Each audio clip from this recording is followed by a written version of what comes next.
Hello, everyone, and welcome to Esoterica's The Interview. I'm Leah Eichler, managing editor of Esoterica, and today I have the distinct pleasure of interviewing Andrew Weisse. Now, Andrew Weisse has a Substack. Andrew, what's your Substack called? It's just andrewmweiss.substack.com. Andrew, so he has a Substack, and I will post it later. Andrew Weisse has a Substack focusing on psychedelics and a blog called the Psychedelic Blog. And Andrew is a learner and expert on the evolution of psychedelics in our everyday use. And today we're going to be speaking about the intersection of psychedelics and self-help. So welcome, Andrew. Thank you so much for having me, Leah. I'm excited to be here. I'm so excited to have you. There's so much that we want to learn about psychedelics, and it's such a hot topic right now. And of course, this seems like still early days as we try and navigate what the evolution of psychedelics in our everyday life will look like. Tell us a little bit, just to backtrack, tell us a little bit about your journey from you were a Wall Street exec, a tech exec, and now you have this interest in psychedelics. How did you make that transition? Sure, I want to say it's atypical, but I don't know if there is a conventional path towards psychedelics. So perhaps it's not that atypical. I started my career on Wall Street. I lived in New York City for many years. But wanted to do something more fulfilling. So I left and I was in tech for, over a decade, building and scaling teams for some really well-known, hyper-growth companies. And for me, the catalyst for change was in 2014, my sister had unexpectedly passed away. And, grief can be a profound catalyst and motivator for change, for introspection. And that's what was the kind of inception of my desire to learn more about psychedelics and ultimately heal. I think at the time it was really like a selfish cause that I was in a lot of pain, and I was trying to do different things to ameliorate that pain. And I came across psychedelics, and like a lot of people, probably like a lot of folks that'll listen to this, my association with psychedelics was recreational. Oh, you do that in college, but when I started to kind of really get curious and beneath the veneer of that, and read and listen to the podcast, Michael Pollan and Tim Ferriss and R.B. Marcos, and really understand that, like, oh, wait a minute, like that's wrong, that these medicines are been around for, since the dawn of humankind. And they're here to help us. They're not here to be, just something to have fun with. And so I started attending various psilocybin journeys and 5-MeO-DMT ceremonies, MDMA, and it's just the impact was just so profound and really life changing. So that's kind of was my catalyst into the world that I live in now. Mm-hmm. So I mean, so fascinating. I mean, that's what you said was really fascinating. I wish I could go back and quote it. It's so. I mean, you relied on psychedelics, I'm assuming specific psychedelics. You mentioned a few, psilocybin, MDMA, to heal. So how does that? What made you turn to them for healing, and what does that process actually look like? Sure. So the first reason I went to them, the first medicine I tried was psilocybin, which is the active ingredient in mushrooms. It's often referred to as magic mushrooms. Right. And I had done these in college, recreationally.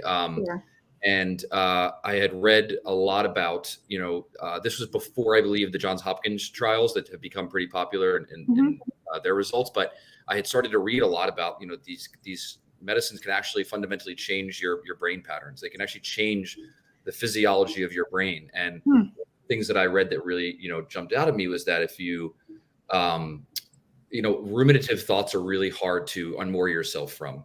And that's where I felt like I was struggling with the grief. And I had made a lot of other changes. I had quit alcohol. I had lost 30 pounds, training. I had started meditating. So I was taking a lot of, gradual steps to self-improvement, but I was still having the same thoughts about, my sister and the grief that came with it. And, the whole gambit of self-loathing and like, could I have been a better older brother and all these different things. And those thoughts were persistent and they were chronic, and they didn't seem to be stopping despite other changes, positive changes I had made. And in one psilocybin journey, it was absolutely unequivocal, the before and after, where it was just a closure with a lot of things that happened. It was a kind of a coming to terms. It was and I think the last thing I would say was it completely removed fear of death. And I think so many of us, live with a probably unspoken, unconscious fear of death, and all of those concerns were ameliorated as well. And when you no longer fear death, then, by definition, the loss of someone that passed away becomes less significant. You still honor their lives and cherish them and remember them, but it becomes less of a albatross around your neck if you don't view death as like this, final thing that's very sad and dire. Right. Interesting. Yeah. Sorry, are you open to sharing what happened to your sister? Sure, absolutely. Yeah, she overdosed. She unfortunately, heroin, and that's, another reason why I love writing about this subject. Heroin and fentanyl, which has killed more people than suicide, COVID, all these other. Yeah. It's a massive problem, right? Yeah. And these are all just attempts to heal, right? But the healing market has been really owned by the pharmaceutical companies, which gave us things like fentanyl. And these medicines are here for a reason. They're here for these. This is how the indigenous tribes used them, how they were used in Mesoamerica. There's now more and more scientific proof that the wine that the Greeks were drinking out of had ergot in it, which is the active component in LSD. So these medicines go back to the arguably to the beginning of human history, and I see a great amount of risk in their being used recreationally. But obviously the alternative of just, banishing them and stigmatizing them and letting pharmaceutical companies own that healing market is probably even more damaging. So, it's just been, everything that I've read and experienced has proven to me that, these can play such a vital role in our future.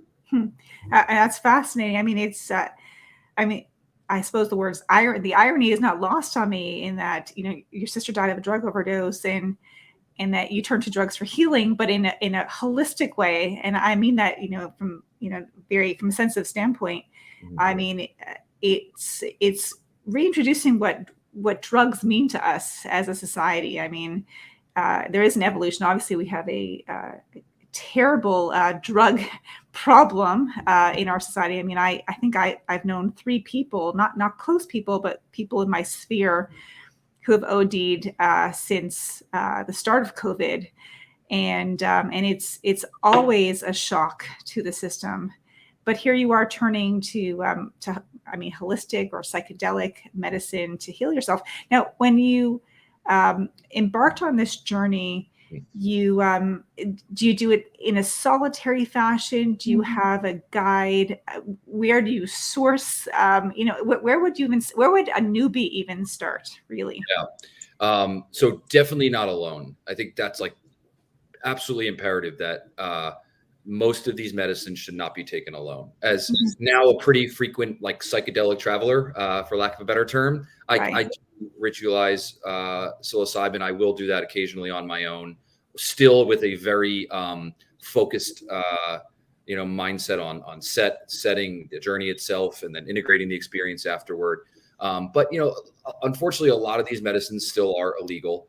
So access is absolutely an issue. I think we'll see those, that lessening in the coming years. I think the Johns Hopkins trials, and just an overall, the war on drugs failed, right? And that's become politically agnostic, which is, incredibly hard in the US. I'm sure in Canada as well. Both sides of the political spectrum have realized the war on drugs was a losing game. And so currently it's still very difficult. You have to go find a shaman, which I highly recommend doing, especially for newbies. But it's precarious. But my goal and part of my goal of this writing is to help destigmatize it, so these things can become accessible, much in the same way that we've legalized cannabis, and now that access to that flower is pretty easy. So when you mentioned that you sometimes do it on a solitary basis, would that be, what are we talking, microdosing, or are we talking regular dosing? Yeah, I decouple microdosing from like the ritual psilocybin ceremony. And so microdosing I would categorize completely different, and that has its own benefits. And I do microdose on and off intermittently throughout the year. But I'm referring to just a generic, just an like an actual, ingestion of psilocybin. Usually you take between 3 and 4.5 grams. That's what's usually referred to as a hero dose. It is enough to experience the full, power of the fungi, and all of the, usual experiences that people associate with it. And I'll either take that, with my partner. I do have a shaman, or once in a while I'll take that in a solo setting, which I don't recommend. Can you explain microdosing to the audience a little bit? I mean, I think many have heard of it. Yep. I don't think they understand the actual benefit or how it's used. So what is the objective of microdosing? And is it always psilocybin? Is it other psychedelics as well? Yeah, there is a growing popularity in people microdosing other psychedelics. In terms of, I've heard of it being used in MDMA and LSD. I have only microdosed psilocybin. That's where it's most popular. And it's the process of taking a very small quantity, usually less than 1 gram. So you're not experiencing visuals or any hallucinogenic properties while you're, driving your kids to soccer practice. Right. A very small dosage, but and it's right. This is anecdotal, so I'm not like, there's no studies I can cite here, but it results in a far more creative mindset, less stressed, more of an accepting mentality, almost tantamount to like what the Stoics talk about, of just accepting life as it comes to you. And I do 30 days on, 30 days off, and I do that, one, because I don't want the efficacy of the medicine to dissipate and have a diminished effect over time. But I also do it because I find that the 30 days on, I'm just so much happier, lighter, going through life in a far less stressed disposition. And it's incredibly powerful, and something that, when used responsibly, can be very additive to someone's life. I find it fascinating. So, Amy, you recently wrote about the intersection of psychedelics and self-help, and obviously, psychedelics have been part of your journey. I won't call it a self-help journey, but I guess your journey for healing. How do you see? I mean, it presented a very interesting perspective in that the self-help industry is. I'll let you elaborate on it. Where do you see the intersection of self-help and psychedelics? Yeah, so I identified 3 major reasons why I see this intersection in the article. The first, was just instant gratification, right? Like, we are a society that's wired for immediacy in everything that we do, and that's exacerbated with younger people. Had social media and Postmates and Netflix since they can remember. And if you look at a lot of conventional forms of self-improvement, they're going to take time. And I don't advocate against them. Like, I personally subscribe to a vast majority of them. I have a library full of self-help books that have been transformative in my life. I take cold showers. I train 6 days a week. I don't drink alcohol. I meditate every day. They're all excellent tools to betterment, but they do have one glaring fallacy, which is that they don't bring immediate results. Psychedelics do. One of the ones I write about a lot, 5-MeO DMT, which I'm happy to speak to more about your audience, because it's probably the most obscure and lesser known psychedelic. 1 10 to 15 minute journey, and you are a completely transformed person. And the second piece I write about is just potency. We learned in the famous, 1980s slogan from Nancy Reagan, like, just say no, how ineffectual of a strategy that was. Like, people like drugs, as you pointed out, like, I turned to drugs after losing my sister to drugs. And that's because, we're pleasure seekers. Like, we don't wake up and choose to not, seek pleasure. And why Nancy's, just say no thing was just so absurd, was because it's just like, okay, deny being a human. That could have been the slogan instead of just say no. Potent medicines, things that make us feel really good, or enter a realm that doesn't seem that like anything you've ever experienced in your natural life, are going to be incredibly attractive to a lot of folks. And the third piece I see this intersection has to do with just the power of experience versus education. And, I think that's where like the self-help books fall short. And again, I've read a lot of them. Most of them are really good, some less than others, but, they talk a lot about, how you do this, and this, and it makes your life better. But that doesn't change neuroplasticity of the brain. Only experience does. I couldn't tell you how powerful of an experience bungee jumping was until I actually went and did it. And, psychedelics offer that. They're experiential. They're not, you don't read about it in a book and walk away with insights and takeaways that the second an emotionally triggering situation happens in your life, you're likely to compartmentalize and forget.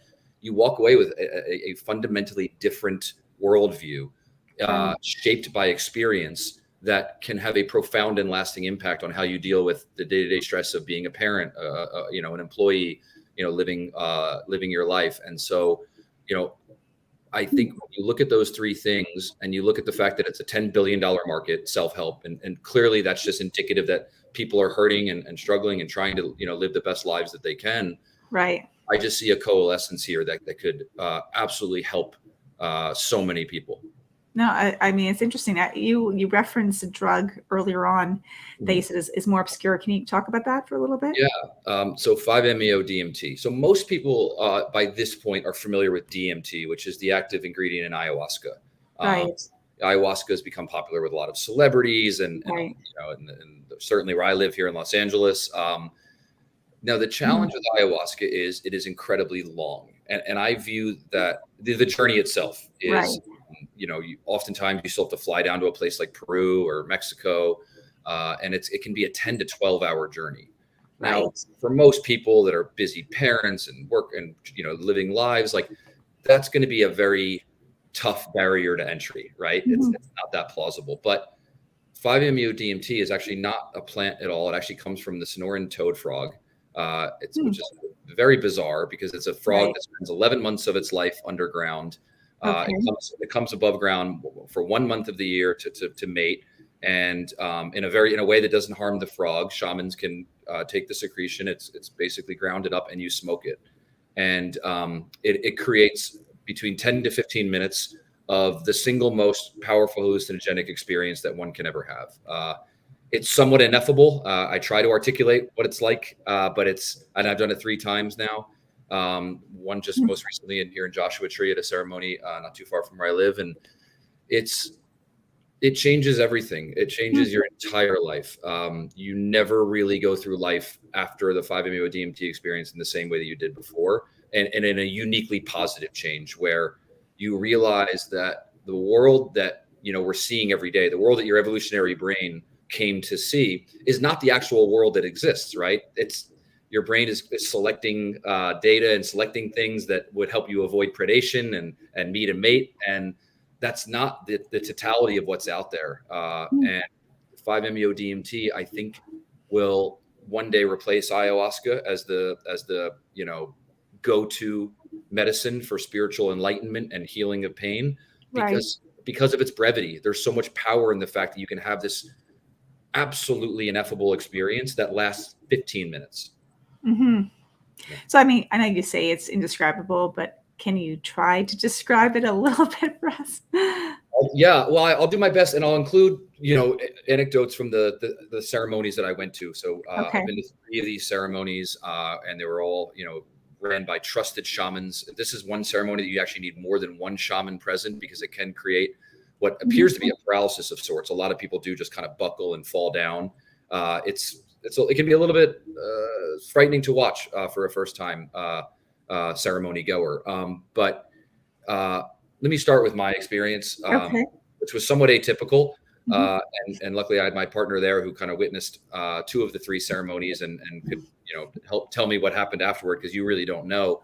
I just laid down. Apparently I had a smile on my face from ear to ear, looked up at the clouds, the sky, and just felt this like profound oneness that, with the universe. And I was reminded on my first experience, I kept hearing the words Dimitas reverberate like through my body. I don't speak Latin, Leia. So being the curious person I am, when I went home, I Googled Dimitas, and it turns out it's Latin for let go.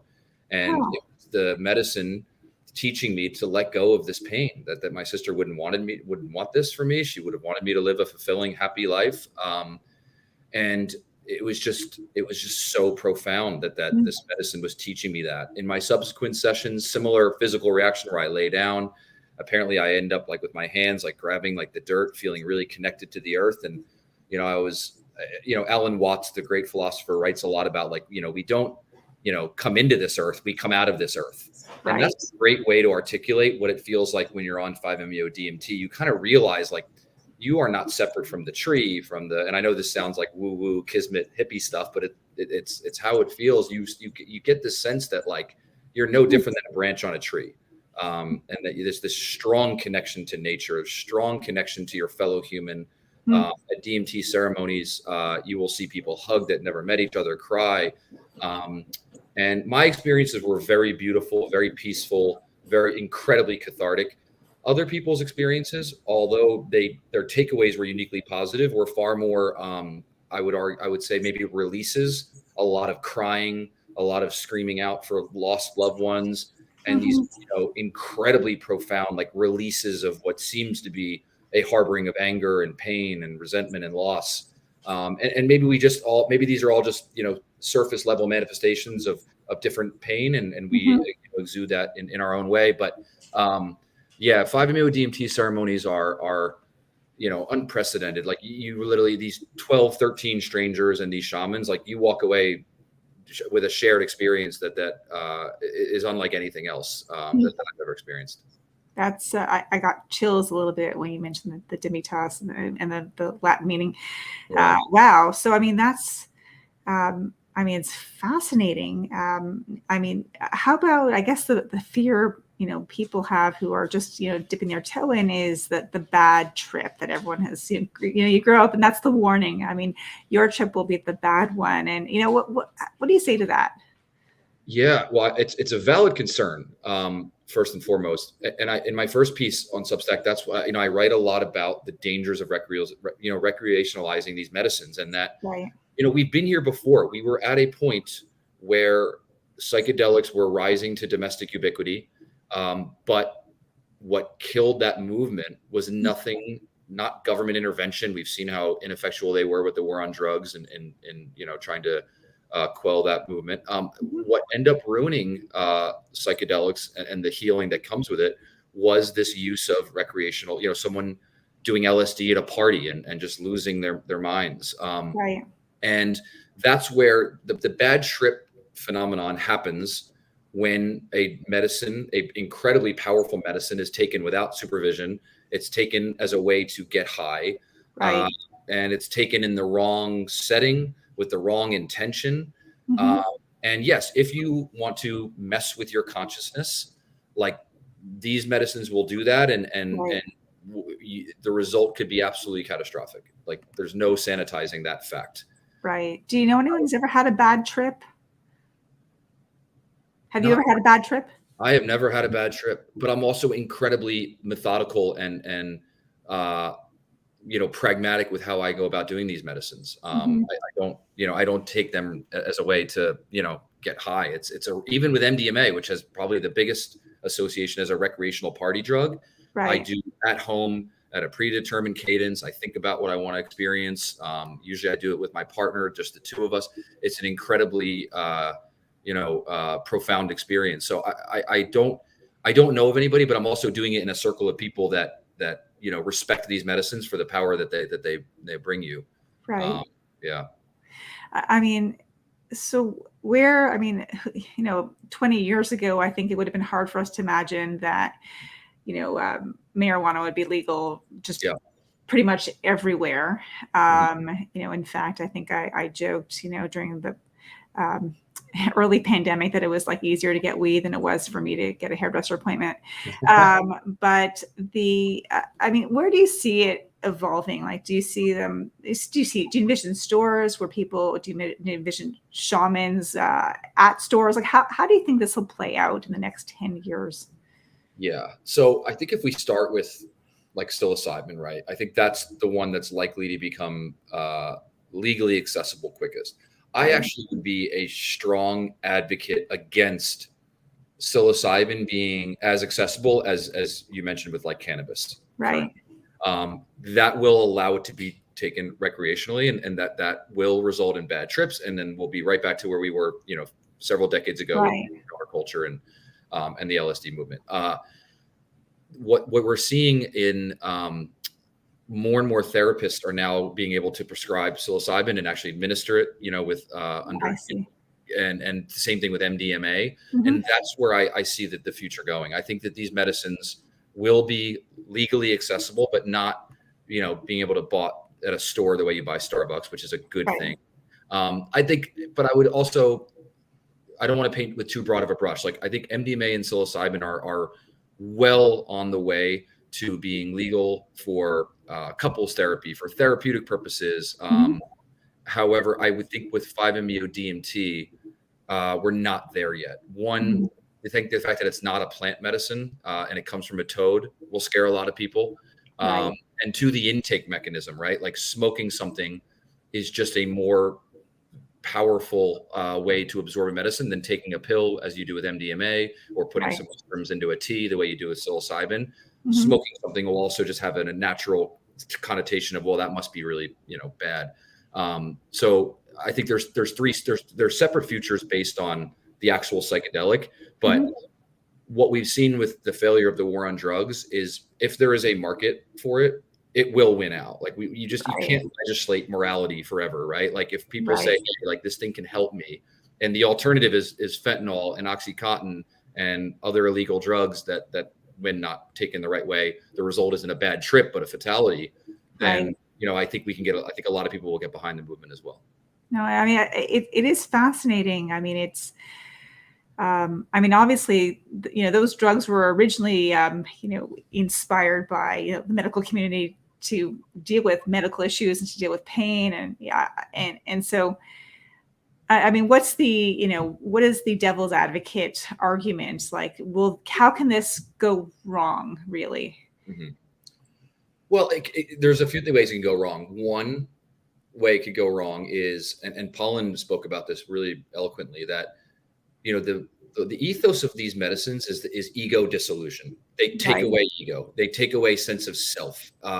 They really reinforce this feeling of oneness with your fellow human, with nature, with the universe, with your.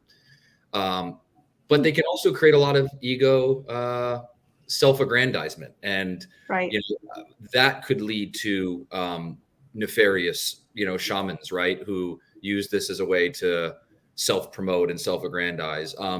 Therapists administering these medicines in a clinical setting. I mean, these are medicines that can absolutely put you out and wipe out and create short-term amnesia. So one pitfall, one potential thing to be is, the therapists that are administering these medicines, are they highly ethical, high integrity? Because you're talking about a patient that's going to be under no different, tantamount to anesthesia. So there's risk there. Obviously, there's risk of driving under the influence of these, which is why I don't advocate for psilocybin being available in a psilocybin store. They should be done in a ritual type way. But I think ultimately, like there's two different ways to heal, right? The pharmaceutical way is to numb. And, that's why I ended up actually just quitting alcohol in a couple of years after my sister had passed. Like I knew that I was numbing my pain. It kept my pain at bay, but there was such a shelf life on that impact, right? What these medicines do, 5-MeO DMT, MDMA for sure, psilocybin, is they don't numb you at all. They do the exact opposite. They make you feel. They make you feel things that are at times uncomfortable, make you feel things that are beautiful. They are antithetical to the notion of like, hey, numb the pain that you're in because time will heal that wound, and this is just a bridge to get you there. Well, that's nonsense. Time doesn't heal wounds. Of work and experience is the only thing that'll heal those wounds, and that's what these medicines do. They work to make you feel these, incredibly powerful cathartic, moments and this isn't just me speaking. I mean, this was all the results of the Johns Hopkins study where people, they equated their psilocybin journey as the most powerful spiritual, event of their lifetime. These were people that had children, that had grandchildren, that lived full, meaningful lives. And this was the one thing that changed everything. So It's fascinating. Yeah. Wow. Well, I'm looking forward to learning more through your Substack, and I'll make sure everyone knows about your Substack. And I'm so grateful for your time and for explaining this to the audience and to me, because it's a journey that I'm very fascinated by. So thank you very much, Andrew. No, thank you, Leah. Thank you for giving this movement a voice. The work you're doing is incredible, and I hope this reaches people and it helps people. Thank you so much. I hope so too. Okay. Bye for now. Thank you, everyone, for tuning in. Thank you, everyone.